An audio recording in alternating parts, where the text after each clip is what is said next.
नमस्कार जय हिंद दोस्तों, द नेक्स्ट पेज पर आपका स्वागत है। दोस्तों, हमारे शरीर का महत्वपूर्ण अंग है हार्ट, दिल। इसके बारे में हम बात करेंगे आज डॉक्टर अनुराग अरोड़ा जी से। इनका तुलिप हॉस्पिटल है सोनीपत में और एक हॉस्पिटल इनका खरखोदा में भी है।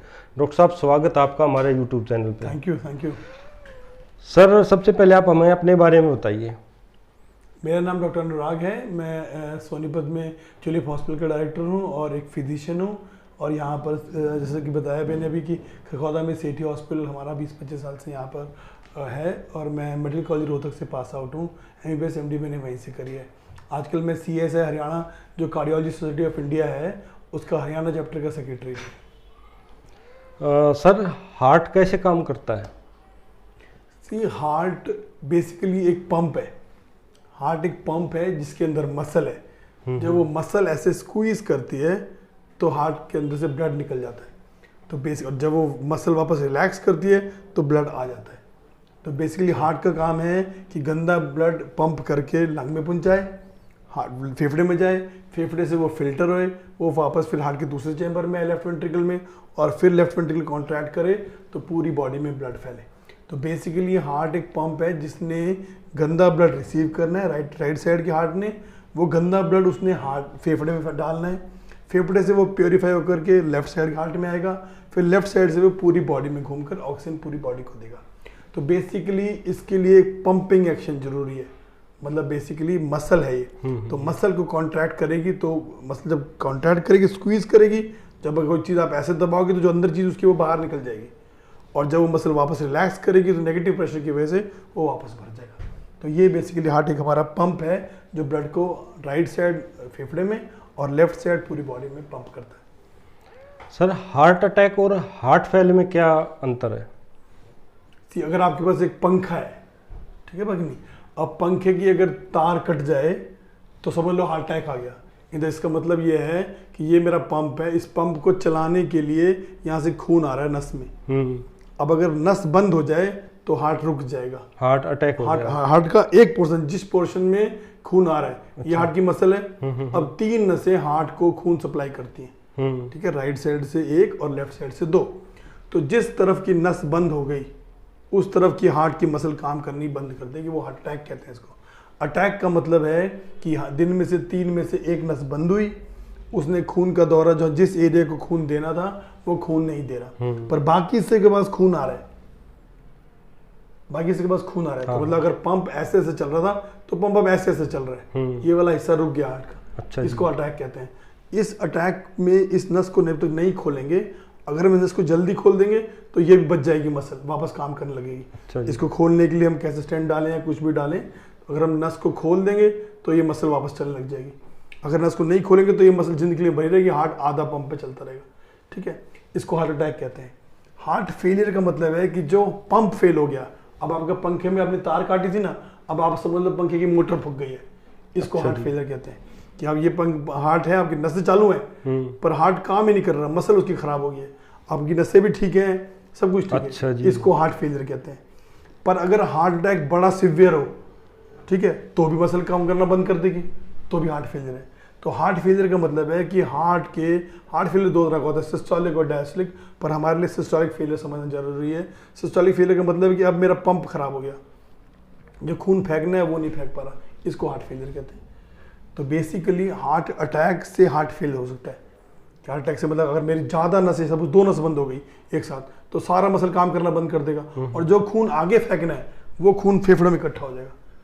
अच्छा, क्योंकि हार्ट ने फेफड़े से खून लेके आगे बॉडी में फेंकना है, और वही पंप वाला एक्शन है। जब पंप फेल हो गया तो दोनों फेफड़ों में पानी इकट्ठा हो जाएगा, इसको हार्ट फेलियर कहते हैं। तो हार्ट फेलियर, हार्ट अटैक दोनों अलग अलग चीज़ें हैं। अच्छा जी। हार्ट अटैक का मतलब है नस बंद हुई है और हार्ट की मसल काम करना छोड़ गई है आधे हिस्से की। हार्ट फेलियर का मतलब है कि पूरी मसल काम करना छोड़ गई है और हार्ट ने जो पंप चलना था वो पंप फेल हो गया। तो सर, ज़्यादा केस हार्ट फेलियर के आते हैं या हार्ट अटैक के आते हैं? आजकल हार्ट फेलियर के बहुत ज़्यादा केसेस हैं। अच्छा। हार्ट फेलियर के अलग अलग कॉजेज हैं। हार्ट अटैक हमें समझने हैं कि नस खून की बंद हुई और वो हिस्सा सप्लाई कोलेस्ट्रॉल की वजह से। बेसिकली हार्ट अटैक के 5 रिस्क फैक्टर्स हैं। एक स्मोकिंग, एक ओबेस मोटापा, एक आपका स्ट्रेस, दूसरा आपकी फैमिली हिस्ट्री और डायबिटीज़। इन 5 तरह के मरीजों में हार्ट अटैक होने का चांस ज़्यादा है कि खून की नस बंद हुई और अटैक पड़ गया, ये हार्ट अटैक होता है। ठीक है, अब हार्ट फेलियर पे आ जाओ। हार्ट फेलियर हार्ट अटैक से भी हो सकता है। हार्ट फेलियर और बहुत कारणों से हो सकता है। हार्ट फेल हो सकता है कि मरीज को लंबा थायराइड चल रहा है तो हार्ट फेल हो गया, मरीज को लंबा सांस दमा चल रहा है तो हार्ट फेल हो गया। ठीक है बाकी नहीं, मरीज कुछ दवाइयों पे चल रहा है या मरीज का हार्ट का वैल्व खराब हो गया, हार्ट का वैल्व खराब हो जाएगा तो भी हार्ट फेल हो जाएगा। क्योंकि जैसे जैसे हमारी पॉपुलेशन बूढ़ी होती जा रही है वैसे वैसे हार्ट फेलियर के पेशेंट्स बढ़ रहे हैं। अटैक एक रीजन, हार्ट फेलियर का हार्ट अटैक एक रीजन हो सकता है, पर हार्ट फेलियर और बीमारियों से भी होता है। जैसे अब हार्ट की वैल्व की दिक्कत हो, वैल्व की दिक्कत हो तो भी हार्ट फेल हो जाएगा। ठीक है, प्रेगनेंसी में कार्डियोमायोपैथी होती है उससे हार्ट फेल होता है। जिनको थायराइड टॉक्सिकोसिस बहुत ज़्यादा थायराइड होता है उनका हार्ट फेल हो जाता है। जिनको खून की कमी हो उनका हार्ट फेल हो जाता है। उसमें नसें नॉर्मल होंगी पर पंप फेल हो गया आपका। अच्छा, तो ये हार्ट फेलियर और हार्ट अटैक में डिफरेंस है। हार्ट फेलियर और बहुत सारे कारणों से होता है हार्ट अटैक के अलावा। अच्छा, और एक डायस्टोलिक हार्ट फेलियर, जिन मरीजों को डायबिटीज लंबी है, ब्लड प्रेशर बहुत ज़्यादा, उनमें डायस्टोलिक हार्ट फेलियर होता है। तो अब आजकल हार्ट फेलियर के पेशेंट्स ज़्यादा हैं। सर आप ऑपरेशन करते हो, छल्ला डालते हैं जिसको बोलते हैं, अटैक आ गया छल्ला डाल दो इसको, तो वो छल्ला डालते हो आप, उसका क्या प्रोसीजर और वो कितना सक्सेस है, कितना कामयाब है वो? सी हार्ट अटैक का मतलब तुम्हें मतलब बताया कि जो खून की नस एक जा रही है, पाइप है वो पाइप। ठीक है, सपोज एक रोज पाइप है और पाइप में कोलेस्ट्रॉल और खून और प्लेटलेट चिपक गए तो वो खून आगे नहीं जा रहा, ब्लॉक हो गई नस, ब्लॉक हो गई नस। ठीक है बाकी नहीं, नस ब्लॉक हो गई। ये पाइप है, इसके अंदर कचरा फंस गया। ठीक है बाकी नहीं, अब इसको कुछ इंजेक्शन आते हैं जो इसको कचरे को निकाल के ले जाते हैं। सपोज मेरे लेटरिन का टॉयलेट का प्लग बंद हो गया है, सपोज मेरी पॉटी लेटरिन ही बंद हो गया है, तो पहले जमाने में हम तेजाब डालते थे कि भाई इसको खाली हो जाएगा, तो एक इंजेक्शन आता है स्ट्रेप्टोकाइनेस टेनेक्टाप्लेस, वो इस कचरे को खा जाता है, नस खुल जाती है। अच्छा जी। पर इसमें 3 तरह के इंजेक्शन आते हैं, एक इंजेक्शन स्ट्रेप्टोकाइनेस, एक आजकल रेक्टिप्लेस, एक टेनेक्टाप्लेस। ये इंजेक्शन मरीज को 50 से 60% चांस से नस खोल देंगे। अच्छा, और खून का दौरा चालू हो जाएगा। मतलब मैंने पाइप के अंदर एसिड तेजाब डाला जो कचरे को खा गया और नस खुल गई। मतलब इंजेक्शन से ही काम चल जाता है। इंजेक्शन से काम। दूसरा तरीका, इससे अच्छा तरीका जो तुमने बताया कि स्टेंट डालना। स्टेंट में क्या है, ये पाइप मेरा बंद पड़ा है, अब इसके अंदर मैं एक तार जाऊं, तार के ऊपर पहले से एक बलून पड़ा होता है और स्टेंट पड़ा होता है, ये तार है इसके ऊपर, और वहां जाकर के इस गुब्बारे के ऊपर फैला दो। अच्छा जी। ठीक है, तो ये बाहर का पाइप था इसमें गंद था और ये अंदर पाइप फैला दिया, कचरा साइडों में आ गया। आप एक बात दोबारा समझिए, ये पाइप मेरा बंद है, इस पाइप के अंदर मैं तार से पहले गया, तार के ऊपर मेरा एक बल्ब बंधा हुआ है, बल्ब के ऊपर स्टेंट है, और उस बल्ब को जो मैंने फुलाया तो लोहे की जाली खुल गई, ऐसे हाँ खुल गई, वो जाली खुल गई, और जो कचरा फंसा हुआ था कचरा साइड में कर दिया। अच्छा, इन दोनों दीवार पाइप के बीच में आ गया, इसको स्टेंट कहते हैं। तो बेसिकली स्टेंट पाइप के अंदर एक और पाइप है। ठीक है, अब इस स्टेंट के ऊपर दवाइयां चिपकी होती हैं ताकि वो जो कचरा है उस कचरे को खा भी जाए और खत्म हो जाए। हाँ, खत्म हो जाए और दोबारा वो क्लॉट ना बने। अच्छा, इसको ड्रग स्टेंट का मतलब होता है कि ये जो छल्ला डाला है इसमें से दवाई निकलती रहेगी ताकि दोबारा से ब्लॉकेज ना हो। बस ये स्टेंट का प्रोसीजर है। हाँ, पर जब आप एक चीज़ देख करके नस को खोल रहे हो तो चांसेस मरीज के ठीक होने के 70 से 80% है। हार्ट अटैक में 100% कहना बड़ा मुश्किल है कि पेशेंट सारे ठीक हो जाएंगे, पर अगर पेशेंट टाइम से आ जाए, पहले 3-4 घंटे के अंदर आ जाए, तो स्टेंट डालने के रेट से काफ़ी अच्छा पेशेंट बेनिफिट मिलता है। तो इसलिए टाइम इंपॉर्टेंट है, बिकॉज जितनी देर इस नस को खोलने में लगाओगे उतनी मसल में, सपोज मेरी उंगली की नस में ये काट दूं तो 3 घंटे तो मसल जिंदा रहेगी। अच्छा, 3-4 घंटे में सूखने लग जाएगी। फिर आप नस जोड़ भी दो तो भी मसल नहीं ठीक होनी। अच्छा जी। तो इसी तरह से हार्ट अटैक में इमरजेंसी है कि जितनी जल्दी नस खोलोगे उतनी जल्दी हार्ट की मसल बची रहेगी। ये प्रोसीजर इसका। हार्ट अटैक के क्या लक्षण है सर, अगर किसी को घर पे हो जाता है हार्ट अटैक तो क्या करना चाहिए, क्या प्रोसीजर है? पहले ही कई बार बोलते हैं कि पहले पता चल जाता है हार्ट अटैक आने वाला है। बिल्कुल ठीक कह रहे हैं, ये अच्छा क्वेश्चन पूछा आपने। ये हम लोगों को जरूर बताना चाहिए कि हार्ट अटैक के लक्षण क्या है और एंजाइना क्या है। बेसिकली हार्ट के 2 तरह के पेन हमें पता है, एक स्टेबल एंजाइना। स्टेबल एंजाइना ये है कि जब मैं हार्ट के ऊपर लोड डालूंगा तो हार्ट में दर्द होगा। लोड डालने का मतलब है मैं तेज भागूंगा, मैं सीढ़ी चढ़ूंगा, मैं भारी काम करूंगा तो मेरे छाती में यहाँ हैवीनेस, भारीपन आएगा और वो दर्द हाथों में आ सकता है, जॉ तक जा सकता है, नीचे धुनी तक जा सकता है। अच्छा। पर ये चलने पे, एक्सर्शन करने पे, सपोज मेरी गाड़ी का एक ये पंप, सपोज ये पंखा ही था, पंखे का एग्जाम्पल लिया, पंखे को मैं 1 पे चला रहा हूँ, मोटर कमजोर है, 1 पे चल जाएगा, जब पंखे को 4 पे चलाओगे तो वो लोड नहीं लेगा, वो धीरे चलेगा। अच्छा जी। इसका मतलब पंखा खराब है। पंखा खराब। तो हार्ट अटैक में यही है, अगर नसें ब्लॉक हैं तो हार्ट आम तो काम करेगा, पर जब आप लोड डालोगे हार्ट पे कि ज्यादा काम कर, वो नहीं कर पाएगा, हो नहीं पाएगा। वो तो होने में दर्द होगा, उसको एंजाइना कहते हैं। अब ये मरीज जल्दी आ जाए तो टेस्ट करने के बाद इसको हम आराम से बचा सकते हैं। इसमें कोई दवाएं चलेंगी और एंजियोग्राफी होकर स्टेंट डलेगा तो वो पेशेंट लंबा चल जाएगा, दवाएं भी चल जाएगा। अटैक का मतलब है कि नस अब 100% बंद हो गई है। अच्छा। अब जब नस 100% बंद होगी तो वो खून की सप्लाई नहीं करेगी, तब दर्द वही दर्द होगा, तेज दर्द लगातार रहेगा, वो बैठे बैठे दर्द होगा, लेटे लेटे दर्द होगा, हाथों में दर्द होकर पसीना आएगा, घबराहट होगी और मरीज रेस्टलेस होगा, टिक नहीं सकता मरीज। चलो अस्पताल चलो, खुद ही कहेगा हॉस्पिटल लेके चलो, मेरी तबीयत ज़्यादा खराब है, ठंडा हो सकता है, बीपी ड्रॉप हो सकता है, एक्टोपिक एरिथमिया हो सकती है पेशेंट को। तो ऐसा पेशेंट जिसे कोई भी दर्द अम्बलाइकस से लेकर के जॉ तक और हाथों में आ रहा है, उसको हमें इग्नोर नहीं करना चाहिए, हार्ट अटैक हो सकता है। स्पेशली जो लोग स्मोकर हैं, जो स्पीकर बीड़ी पी रहे हैं, अच्छा जी। जो लोगों को डायबिटीज़ है, जिन लोगों को ब्लड प्रेशर है, जिन लोगों का कोलेस्ट्रॉल ज़्यादा है, जिनकी खानदान में बीमारी है, अच्छा उन लोगों को ये सिम्टम कभी इग्नोर नहीं करनी चाहिए। तो ये एंजाइना है और दूसरा हार्ट अटैक है, अच्छा एंजाइना या MI। वैसे सर आपके सामने क्या प्रॉब्लम आती है, कुछ इस टाइप की आती है, कोई प्रॉब्लम फेस करनी पड़ती है आपको? आप तो लंबे टाइम से काम कर रहे हो कि हमें ये प्रॉब्लम आ गई, भाई हम काम कर रहे हैं तो ये प्रॉब्लम आ जाती है, कुछ प्रॉब्लम फेस होती है कभी आपको? 2-3 प्रॉब्लम्स हैं। एक तो पहले पेशेंट्स की लापरवाही है। हमारा तो रिक्वेस्ट लोगों से ये रहेगा, किसी को भी सिम्टम हो, जिस भी हॉस्पिटल जाएं जल्दी जाएं, बिकॉज एक कहावत है कि टाइम इज मसल। जितनी जल्दी आप हॉस्पिटल में फर्स्ट एड लोगे या एस्पिरिन लोगे या खून पतला करने की दवाएं लोगे या इंजेक्शन लगोगे, उतना हार्ट की रिकवरी है। एक बार हार्ट की मसल खराब होगी, जिंदगी में वो ठीक होने वाली नहीं है। अच्छा, स्कारिंग हार्ट की हो जाएगी। अगर वो 3 घंटे 4 घंटे के अंदर आपने स्टेंट डलवा लिया या 3-4 घंटे में आपने इंजेक्शन लगवा लिया तो हार्ट की मसल को कुछ नहीं होगा। ठीक है। हार्ट के मसल के सेल 1000 सेल 1 सेकंड में मरते हैं। सपोज मैंने ये नस बंद कर दी हार्ट की, तो 1000 सेल 1000 मायोकार्डियम सेल जो हार्ट के होते हैं 1 सेकंड में मरते हैं। तो 3 घंटे बंद रही तो सपोज कितने सारा ही बंद हो जाएगा। हाँ, तो सेल इतने सारे हार्ट में होते हैं। तो बेसिक यही बात समझनी है कि टाइम हमारे लिए इंपॉर्टेंट है। तो पहली प्रॉब्लम जो मैं समझाना चाहूँगा कि जिसको भी ऐसा पेन हो तुरंत बड़े हॉस्पिटल में जाए और सिम्टम इग्नोर ना करें। दूसरी प्रॉब्लम, फिर उसके बाद वहाँ पे अपना ECG कराएं और जो सलाह दें डॉक्टर जो वो भी जल्दी होए कि इंजेक्शन लगवाना है इंजेक्शन लगवाएं। ये बड़ी प्रॉब्लम है कि जी भाई आएगा तो सोचेंगे तो बताएंगे, तो लोगों को जागरूक होना चाहिए, क्योंकि ECG में अगर अटैक आ गया तो कोई डॉक्टर उसको झुठला नहीं सकता, वो जिंदगी में प्रूव रहेगा। ECG आ गया अटैक दिखाएगी। ठीक है। ECG से जल्दी इको टेस्ट होता है, इकोकार्डियोग्राफी, उसमें भी ये बीमारी पता लग सकती है। तो कोई डॉक्टर सलाह दे कि आपको अटैक है तो जो वो समझाए उसको जल्दी समझें। ठीक है। तीसरा, लोगों में ये कंसेप्शन है कि भैया स्टेंट डाल देंगे तो हम किसी लायक नहीं रहेंगे। ऐसा कुछ नहीं है। स्टेंट एक पाइप के अंदर एक पाइप है जो रिपेयर करने के बाद कभी कुछ नहीं कहता। अच्छा आपकी नॉर्मल एक्टिविटीज़ में, तो उससे भी डरे ना। ये तीनों चीज़ें इसलिए हैं क्योंकि हार्ट की मसल अगर ख़राब हो जाए, हार्ट फेल हो जाए, तो हमारे पास कोई परमानेंट सोल्यूशन नहीं है इसको वापस लाने के लिए। तो सिर्फ टाइम की इंपॉर्टेंस दें, जो सलाह दी जाए उसके हिसाब से इलाज कराया जाए और डॉक्टर की सलाह मानकर जल्दी बड़े हॉस्पिटल में पहुंचा जाए। टाइम इसमें ना खराब हो। 3-4 घंटे बाद अब आप कहोगे मैं आज अटैक आया है, कल छला डाल दो। छला डाल के आप आर्टरी नस तो खोल दोगे, पर वो मसल मरी हुई है, उसमें खून देते। जैसे पेड़ है, पेड़ के तने हैं, अब तना मैंने काट दी, जड़ें काट दी मैंने, पेड़ का तना है और पेड़ है, पेड़ की मैंने जड़ें काट दी, थोड़ी देर पेड़ ठीक ठाक रहेगा, 1 दिन बाद पेड़ मुरझाने लग जाएगा, और फिर आप जितनी मर्जी जड़ें जोड़ लो वो पेड़ ठीक होने वाला नहीं है। तो बेसिकली यही सलाह मैं देना चाहूँगा आपके चैनल के माध्यम से कि इसमें टाइम वेस्ट ना करें, क्योंकि एक बार मसल मर गई हार्ट की, फिर आप छल्ला लगवाइए, इंजेक्शन लगवाइए। इंजेक्शन तो 3 घंटे बाद लग नहीं सकता। अच्छा जी। अगर हार्ट अटैक को 3 घंटे हो गए उसके बाद इंजेक्शन का फायदा ही नहीं है। ठीक है बात की नहीं।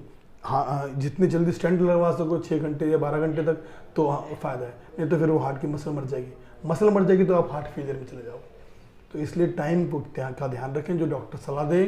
स्पेशली डायबिटिक्स जो हैं, जिनको बीपी रहता है, जिनका कोलेस्ट्रॉल खराब रहता है, वो इस चीज़ को इग्नोर ना करें, इन सिम्टम्स को इग्नोर ना करें बिल्कुल भी, और तुरंत हॉस्पिटल जाएं। तो ये बड़ी प्रॉब्लम है। सेकंड प्रॉब्लम स्मोकिंग की है। थर्ड प्रॉब्लम, लोग स्टेंट डलवाने के बाद भी, इलाज करने के बाद भी हमारे देहात के लोग स्मोकिंग छोड़ते नहीं। बिल्कुल, ये एक बहुत मेजर लिमिटेशन फैक्टर है। स्मोकिंग एक ऐसी चीज़ है जो इसको किताबें शुरू से ही कहती हैं कि आपको स्मोकिंग छोड़नी है। और फोर्थ, पेशेंट्स दवाइयाँ छोड़ देते हैं। स्टेंट लगने के बाद दवाई नहीं छोड़ सकते आप, कंटिन्यू चलेंगे। हाँ, जिंदगी भर दवाई खानी पड़ेगी अच्छा आपको। जी। खून पतला करने की दवाई, कोलेस्ट्रॉल कम करने की दवाई, आपका कितना भी कोलेस्ट्रॉल हो वो तो जो बीमारी है उसकी तो खानी ही पड़ेगी। ये दवाई ऐसा नहीं है ना कि बुखार का इलाज इतने दिन हो गए खत्म हो गया, टीबी का इलाज खत्म हो गया, हार्ट अटैक एक बार हो गया तो दवाई जिंदगी भर खानी ही पड़ेगी। तो ये 4-5 मेन प्रॉब्लम्स हैं। दवाई पेशेंट का खाना, पेशेंट का बीड़ी छोड़ना, पेशेंट का टाइम पे पहुंचना और सही सलाह से सही इलाज करना। अगर ये 4-5 चीज़ें इंप्रूव हो जाएं, वैसे इस एरिया में लोग समझते हैं इस बीमारी को।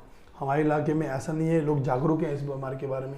अभी 20-25 साल मुझे काम करते हो गए, इंजेक्शन और स्टेंट हम रोज ऑलमोस्ट इतने सारे लगाते हैं, तो लोग जागरूक हैं, लोग समझते हैं इस चीज़ को। पर थोड़ा सा लोगों को विश्वास करना पड़ता है, क्योंकि कोई दूसरी लास्ट प्रॉब्लम जो है इसमें मोर्टेलिटी है। अब मेरे पास सारे मरीज अटैक के आएंगे, इसमें 5 से 10% हम नहीं बता सकते कौन बचने वाला है कौन मरने वाला है। तो ये भी लोगों को समझना पड़ेगा कि सारा डॉक्टर पे इतना प्रेशर ही ना बनाया जाए कि सारे मरीज हार्ट अटैक के ठीक होंगे। तो ये भी मेरी एक रिक्वेस्ट लोगों से है कि हार्ट अटैक में कोई भी चीज़ 100% नहीं है। मेन मसल हार्ट की जो है, आपको जो मैंने स्टेंट डाल दिया मुझे बचना चाहिए था, ये कोई गारंटी नहीं है किसी भी चीज़ की। अच्छा तो ये 5 प्रॉब्लम जो है कि पेशेंट को समझना है कि अटैक है तो हम 100% कोई लैब से आप ही से लिखवा कर आप ही को समझना पड़ेगा, ठीक है। एक दूसरा, स्मोकिंग छोड़नी पड़ेगी, तीसरा दवाइयाँ खानी पड़ेगी, चौथा इलाज जल्दी कराना पड़ेगा और डॉक्टर की सलाह लेनी पड़ेगी। ये 5 प्रॉब्लम अगर हम इम्प्रूव कर लें तो मेरे को पक्का विश्वास है कि हम लोगों को हार्ट अटैक से और बचा सकेंगे। आपने तो सर बहुत सारे ऑपरेशन भी किए होंगे। जैसे कि हार्ट अटैक आ जाता है, कई बोलते हैं कि भाई जीभ के नीचे एक टैबलेट होती है वो रख दो उससे आराम हो जाएगा। कई बोलते हैं कि यहाँ थोड़ा सा पुश करो उससे थोड़ा सा मतलब जो ब्लॉकेज हो वो खुल जाती है। इनका क्या है, ये बेसिकली जो ठीक है ये बेसिकली नाइट्रोग्लिसरीन टैबलेट होती है जो हम जीभ के नीचे देते हैं, तो वो आर्टरी कौन सी टैबलेट होती है? नाइट्रोग्लिसरीन सॉर्बिट्रेट, हम सॉर्बिट्रेट के नाम से सॉर्बिट्रेट, हाँ सब लोग सॉर्बिट्रेट के नाम से जानते हैं। 5 मिलीग्राम टैबलेट हम जीभ के नीचे दे सकते हैं। तो वो बेसिकली एक डायलेटर है, ठीक है। वेज़ो डायलेटर वो आर्टरीज को खोल देती है। सपोज ये मेरी आर्टरी थी, अभी बंद हो गई, एक दवाई उस आर्टरी को खोल देगी, चौड़ा कर देगी। अच्छा, चौड़ा कर देती है, हाँ, जहाँ से ब्लॉकेज होगी वहीं से करेगी? नहीं ना, पूरी नस को खोल देती है वो। नहीं, उसी नस को वहीं से सारी नस को, सारी नस को खोलती है। ऐसा नहीं है कि उस आर्टरी को, अच्छा सारी नसों, सारी नसें बॉडी को बेसिकली मसल की एक टोन होती है जो उसको ऐसे मेंटेन करती है, उस मसल को ढीला कर देती है तो आर्टरी खुल जाती है। अब कचरा इतना था, पास से जितना होगा तो खून का दौरा चालू हो जाता है। अच्छा, ठीक है, कुछ समय के लिए, कुछ समय के लिए, फिर बाद में मसल वापस आ जाती है। तो बेसिक पर इसका साइड इफेक्ट भी है। ये गोली खाते लोगों के सर में दर्द होता है क्योंकि वो सर की नसें भी खोल देता है, सारी नसें खोल देता है। हाँ, ये तो फिर सब जगह खतरनाक। नहीं, ऐसा कुछ नहीं खोल देता, ऐसा कुछ नहीं, मेरा बड़ी खतरनाक टैबलेट है ये तो। नहीं, बिल्कुल नॉर्मल टैबलेट, सिर्फ वैस्कुलर टोन को घटा देती है। अच्छा जी, कोई बात नहीं। तो वो टोन बहुत सेफ टैबलेट है, पर जब खून की नसें खोलती है, बाकी नसें भी खुलती हैं, तो हेडेक की मेन साइड इफेक्ट है। दूसरा, कई बार जब सब नसें खुलती हैं तो बीपी थोड़ा ड्रॉप करता है। अच्छा, बट ये बेसिकली ये सिर्फ पेन को कम करेगी। दोबारा बात समझो, हार्ट अटैक की मोर्टेलिटी, हार्ट अटैक से कौन मरेगा कौन बचेगा, हार्ट की मसल बचेगी नहीं बचेगी, ये इसका इफेक्ट नहीं आएगा। इसके इफेक्ट के लिए लोगों को तुरंत डिस्प्रिन, क्लोपिडोग्रिल या क्लोपिडोग्रिल की जगह ब्रिलेंटा, नेटिकाग्लोर नई दवाई आई है, तुरंत दे दी जाए। हाँ, वो सबसे बेस्ट, वो सबसे बेस्ट है। सॉर्बिट्रेट सिर्फ आपके पेन को कम करेगी। मोर्टेलिटी, ये जो स्टडीज आई हैं वो बताती हैं कि एस्प्रिन दोगे, डिस्प्रिन दोगे तो पेशेंट ज़्यादा बचेंगे as compare to Sorbitrate. Disprin भी ब्लॉकेज को खोलती है? डिस्प्रिन बेसिकली एंटी प्लेटलेट दवाई। इस गंध के अंदर, इस नस के अंदर कई चीज चिपकी हुई हैं। हाँ। इसमें फिब्रिन है, वो है, साथ में प्लेटलेट होते हैं। अच्छा, प्लेटलेट चीजों को वो जो चीज चिपक रही होती है उसको हटा देती है। अच्छा, डिस्प्रिन एक एंटी प्लेटलेट ड्रग है। एस्प्रिन तो वो जो प्लेटलेट चिपक रहे होते हैं उस क्लॉट के अंदर, उसको हटा देती है। तो जब प्लेटलेट हटते हैं तो क्लॉट खुल जाता है। तो बेसिकली इसलिए उसका रिजल्ट और जल्दी सेफ हर जगह मिल जाती है और कोई ज़्यादा साइड इफेक्ट नहीं है। तो डिस्प्रिन अगर अटैक लग रहा है, डिस्प्रिन गोली दे दी जाए तो रिजल्ट स्टडीज ये बताती हैं कि पेशेंट ज़्यादा बचें। वो बड़े समय जब तक पहुँचते हैं तब तो उनके प्लेटलेट्स कम खुल जाते हैं, नसें कुछ खुल जाती हैं और सडन कार्डियक डेथ और एरिथमिया कम होते हैं। दूसरा आपने पूछा कि छाती दबाने का कोई रोल नहीं है। वो जिन पेशेंट्स को कार्डियक अरेस्ट होता है, जिनका हार्ट रुक जाता है, अगर हार्ट सपोज पेशेंट मर ही गया, हार्ट अटैक हो गया, उसको हम पंपिंग करते हैं जिसको CPR कहते हैं। वो गांव में वो कोई रिकमेंडेशन नहीं है नहीं, जैसे आप छाती दबाओ, नहीं, उससे कुछ नहीं होने वाला। अच्छा, नस ब्लॉकेज होगी तो छाती दबाएंगे नहीं, तो कुछ नहीं होगा, प्रेशर आके नहीं होगा? नहीं, वो नहीं होगा। वैसे ही दबाते हैं। वैसे वो पिक्चरों में दिखाते हैं जिनको अरेस्ट होते हैं उनको हम CPR करते हैं। उसको वो ट्रेंड बंदे का काम है, अनट्रेंड बंदे का कोई काम उसमें नहीं है। तो कोई रिकमेंडेशन ऐसी नहीं है कि आप छाती दबाइए। हाँ, सॉर्बिट्रेट आप रख सकते हैं, पेन के लिए आप डिस्प्रिन दे सकते हैं। सर चलते चलते बताइए आप हमारे दर्शकों को कि हम हार्ट को कैसे स्वस्थ रह सकते हैं, क्या खाना पीना चाहिए और क्या करना चाहिए, क्या नहीं करना चाहिए, और एक्सरसाइज क्या करनी चाहिए, कितनी करनी चाहिए। बिल्कुल ठीक। एक तो सबसे ज़्यादा जरूरी जो हमारे इस देहात में वो यही मैं बताऊंगा कि क्योंकि आजकल हम लोग अर्बनाइज हो गए हैं कि गांव वाले बंदे भी शहर वाले बन गए हैं। पानी घर पे है, आपके खेत में आपने जाना नहीं है, मशीनें ज़्यादा हैं, तो एक्सरसाइज सबकी बंद हो गई है, इसलिए गाँव में ये पेशेंट ज़्यादा आ रहे हैं। सेकेंड थिंग जो गाँव में प्रॉब्लम है वो स्मोकिंग की है। हुक्का की बैठक और पंचायतें आपकी सारी सब जगह हुक्का, तो हुक्का बिल्कुल बंद करना चाहिए। ये बताया जाता है कि हुक्के से नुकसान कम नहीं, हुक्का सिगरेट बराबर है। हुक्का, सिगरेट और ये बीड़ी सब बराबर है। कोई बंदूक चला लो, तोप चला लो या राइफल चला लो, सब बराबर है, मरना है सामने वाला। सबने मरनी। तो बेसिकली ये तीनों चीजें बराबर है। हुक्का सेफ हो क्या रहा है, फिल्टर हो क्या रहा है, सब बकवास बात। ये बिल्कुल एक सबसे पहले रिक्वेस्ट मैं करना चाहूँगा, लोग स्मोकिंग बंद कर दें। सेकंड रिक्वेस्ट मैं करना चाहूँगा, लोग एक्सरसाइज करना शुरू करें। एक्सरसाइज का मतलब है कम से कम 30 मिनट पर डे, हफ्ते में 5 दिन, या फिर 150 मिनट पर वीक। एक्सरसाइज हम लोगों की फिर भी ठीक है। गांव में इस एरियाज में या शहर में तो लोग कम करते हैं, पर गांव में इस एरिया में इतना लोग काम कर लेते हैं, कोई दिक्कत नहीं। थर्ड थिंग इज कि घी मक्खन थोड़ा सा कम खाएं। अच्छा जी। एटलीस्ट रोटी चौपड़ी बंद कर दें जो इनकी एज 30-35 से ऊपर हो गई है। सबसे ज़्यादा इंपॉर्टेंट चीज़ जो और नेक्स्ट है वो डायबिटीज़ है। अगर आप शुगर कंट्रोल कर लेंगे तो आपको हार्ट अटैक होने का चांस कम है, पर अगर शुगर आपके कंट्रोल में नहीं है तो हार्ट अटैक होने का चांस डबल ट्रिपल से भी ज़्यादा है। ठीक है। फोर्थ, एक रेगुलर चेकअप अपना बनाना शुरू करें, स्पेशली जो 40-45 से ऊपर हो गए हैं, जिनके खानदान में हार्ट अटैक से डेथ हो गई है, वो अपना नॉर्मल एक कोलेस्ट्रॉल का चेक, एक अपना ट्रेडमिल, 2 टेस्ट टीएमटी टेस्ट होता है, 10 टेस्ट इकोकार्डियोग्राफी, वो टेस्ट करा लें। उससे हमें ये पता लगेगा कि भाई आगे अटैक होने का चांस कितने दिन में करवाते रहेंगे? साल 2 साल में करवा लें, साल में भी एक बार करवा लें तो भी हमारा काम चल जाएगा। अच्छा जी। जिनको सिम्टम्स नहीं है, और लास्ट में ये है कि किसी को सिम्टम है तो वो तुरंत सलाह लें। तो स्मोकिंग कंट्रोल करना है, मोटापा कंट्रोल करना है, एक्सरसाइज करनी है, डाइट में घी मक्खन कम करना है, नॉर्मल फ्रूट्स वेजिटेबल्स सारे खाएं, और डायबिटीज़ कंट्रोल रखें। और स्ट्रेस तो आजकल सभी लोगों को है, पर स्ट्रेस भी कम करेंगे तो हार्ट अटैक के चांसेस कम रहेंगे। तो दोस्तों अभी डॉक्टर साहब ने हमें हार्ट के बारे में सारी बातें बताई हैं, इनके लिए थैंक यू डॉक्टर साहब। Thank you. मिलते हैं सर नेक्स्ट पेज पे, the next page. Thank you, जय हिंद दोस्तों। Thank you.